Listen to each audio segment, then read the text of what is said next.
Lewis Hamilton's move to Ferrari was always destined to be anything but ordinary, yet few could have foreseen just how turbulent his start would be. After a remarkable pole position and a sprint victory in China, his first standout moment in red, Hamilton's weekend took a dramatic twist when he was disqualified from the main Grand Prix due to excessive plank wear. That disqualification, already a significant talking point, has since snowballed into something much larger. Ferrari's team principal, Fred Vasseur, made an impassioned statement defending both Hamilton's performance and his reputation. This wasn't just about a penalty, it was about the broader criticism directed at Hamilton, and Vasseur decided it was time to push back. What he revealed has sparked major discussion across the F1 world, shedding light on how seriously Ferrari is handling both the external pressure and the perception of their newest superstar driver. Before we dive deeper, make sure to like this video, subscribe to the channel, and stick with us until the end, because this story goes far beyond a simple disqualification. The background is crucial.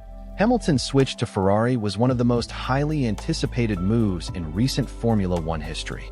A seven-time world champion joining the most legendary team in the sport was bound to bring lofty expectations. While his start to the season hasn't been a complete disaster, it also hasn't silenced the doubters. Some critics now argue that Hamilton's best days are behind him. Following an 8th-place finish in Australia and his disqualification from 6th in China, former drivers and pundits have reignited a familiar narrative that Hamilton is past his prime and Ferrari may have made a mistake in signing him at this stage of his career. But Vasseur has had enough of that rhetoric. In a recent interview, he passionately rejected the notion that Hamilton is on the decline, calling such claims not only inaccurate but disrespectful. He pointed to Hamilton's final race with Mercedes in Abu Dhabi last year as evidence. Despite starting 16th on the grid, Hamilton fought his way through the pack to finish 4th, even overtaking his teammate, George Russell, in the closing laps. Vasseur argued that a driver who is supposedly finished doesn't produce performances like that. He also reminded critics that Hamilton had outscored Russell across their 3-year partnership, a fact that often gets overlooked in favor of more sensational narratives. To Vasseur, the idea that Hamilton has nothing left to offer isn't just unfair, it's completely detached from reality. And he didn't stop there. Vasseur also called out the way media and certain commentators have misrepresented Hamilton's early performances with Ferrari.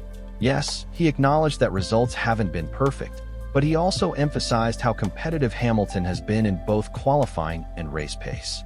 In China, Hamilton outpaced Charles Leclerc for pole in the sprint and then won the sprint race itself, proving that when the car is in the right window, the British driver can still deliver. In Australia, Ferrari's late race strategy calls regarding tire changes cost both drivers valuable positions, something that wasn't entirely down to the drivers. As for China, the disqualification had nothing to do with Hamilton's ability behind the wheel. The excessive plank was the result of a ride height setup that Ferrari admitted was too aggressive, a setup likely influenced by the limited long-run dry data from preseason testing, where Hamilton's session was cut short due to a mechanical issue. It was a team miscalculation, plain and simple. And Vasseur made it crystal clear that Hamilton shouldn't bear the blame. In fact, the only reason Hamilton was in a position to be disqualified was because he was pushing hard to secure a strong finish, a testament to his determination, not a sign of decline. What has also become evident is how quickly Ferrari has rallied around Hamilton. Vasseur's words weren't just technical clarifications, they were personal. It's rare for a team principal to be this direct and emotional in defending a driver, especially one who is new to the team. But this shows just how seriously Ferrari is taking the external criticism aimed at Hamilton and how committed they are to proving the doubters wrong. They didn't sign him for publicity or nostalgia. They signed him because they believe he can lead them back to championship glory. That path, however, won't be easy. The SF25 has shown flashes of competitiveness, particularly in sprint conditions, but remains inconsistent when it comes to race-long performance and sensitivity to setup changes. Ferrari still trails Red Bull and McLaren in the Constructors' Championship, while both Hamilton and Leclerc are playing catch-up in the drivers' standings. To turn things around, the team will need more than just clean weekends. They'll need precision, cohesion, and resilience. And that includes tuning out the external noise. Vasseur's statement also serves as a warning to both the paddock and the media. Underestimating Hamilton is a mistake. The narrative that he's past his prime simply due to his age isn't just outdated, it's lazy. While it's true that no driver over 40 has won a world title since 1966, Vasseur reminded everyone that the sport has evolved. The cars are different, training methods are more advanced, and Hamilton is not just any driver. He's one of the most disciplined, committed, and relentless competitors in F1 history. If anyone can defy the odds, it's him. For Hamilton himself, these past few weeks have likely been frustrating, adjusting to a new team and environment while facing an immediate wave of judgment and speculation. But as Vasseur's defense made clear, the people who matter still have faith in him. And history has shown us time and time again, when Hamilton is doubted, that's often when he's at his most dangerous.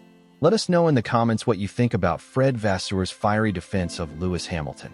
Is this the kind of leadership Ferrari needs to stay unified under pressure? Or does it suggest the team is growing too sensitive to criticism as expectations mount? What's certain is that Vasseur isn't just defending a driver, he's defending a vision. A vision in which Hamilton, despite a rocky start, remains a crucial pillar in Ferrari's long-term project. That speaks volumes about the team's internal dynamics and the trust they're placing in experience over fleeting narratives. This moment also highlights a broader question in F1 culture. How do we judge drivers in the latter stages of their careers? How quickly do we write off legends? And in today's era of 24/7 scrutiny, how much patience do modern teams truly have?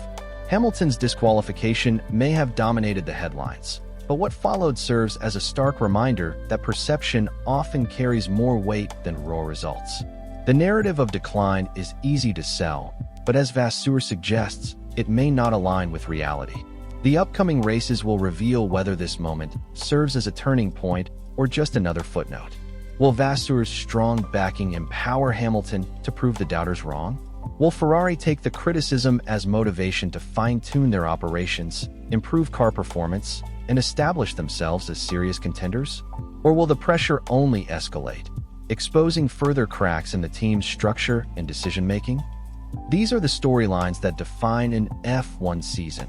Not just who wins on Sunday, but how a team evolves under adversity and controversy. Hamilton's response so far has been measured, focused, and quietly determined, a reflection of a driver who's weathered countless storms before.